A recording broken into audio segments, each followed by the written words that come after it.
Okay, I'm ready to carve my cake. This is just, again, an 8-inch round. It's just a box white cake mix that I froze, and that's what makes it so easy to carve. Now, as you can see, when I cook it, I get, I get the dome in the middle because I'm not that great of a baker. And I've got a 6-inch cake circle, and it has kind of a natural slant to it. Normally, when you carve, this is going to be like a pillow cake, and when you carve pillow cakes, you would actually carve one, what would be the bottom. This is going to be the bottom, and then flip it over and then carve the top. But I actually don't do it that way because I'm not very good at carving either, and I actually prefer turning upside down and seeing where I'm going to be. So I've got my bread knife, my sharp knife here, and I'm actually going to use that cake board in there to help me, and then the line right here where the cake rose to help me carve this. And I'm just going to keep that angle. I can feel the cake board underneath it and just carve around it. And again, I could do this from the top.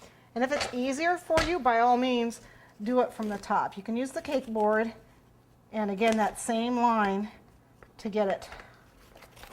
But let's do whatever's comfortable for you. I'm going to end up flipping this over because I have to. But we want to get a angle at the bottom, as if it were a pillow. Okay.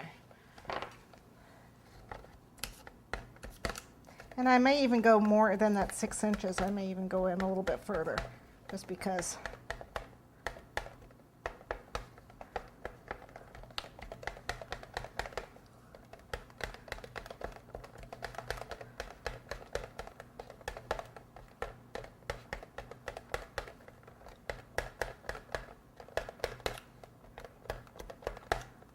Okay, now I'm going to start carving the top. Now the top of it, I'm going to have, this is just a little 2-inch cutter, and all I'm doing is just kind of using it to help me measure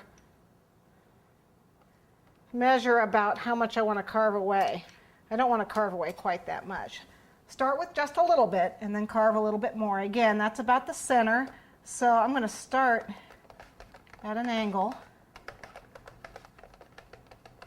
And keeping the cake on the Lazy Susan, or the cake turntable, really helps.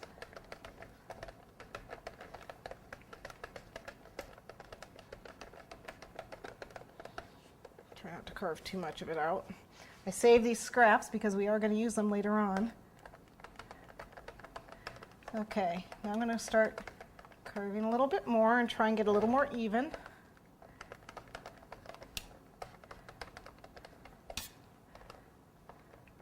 I suppose if I carve too much, I can always put some of the cake back on there.